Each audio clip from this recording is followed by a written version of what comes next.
សូមប្រកាសជូនដំណឹងចំពោះបងប្អូនខ្មែររួមជាតិទាំងនៅក្នុងប្រទេសនិងក្រៅប្រទេសទាំងអស់ថាគណៈបកសង្គមខ្មែរនិយម The United People of Cambodia ជាគណៈបកនយោបាយដំបូងបង្អស់ដែលមានប្រធានគណៈបកនិងសមាជិកចេញពីសហរដ្ឋអាមេរិកហើយបានទទួលពេញសិទ្ធិស្របច្បាប់ពីសហរដ្ឋមន្ត្រីក្រសួងមហាផ្ទៃនៃរាជរដ្ឋាភិបាលកម្ពុជា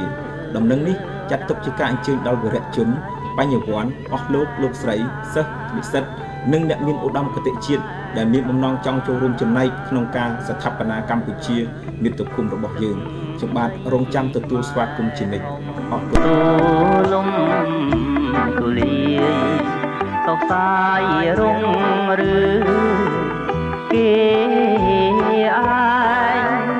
តាយលើកដំតាដំកល់ជាតិយើងចាំទុកឡើងជាជាតិច្បង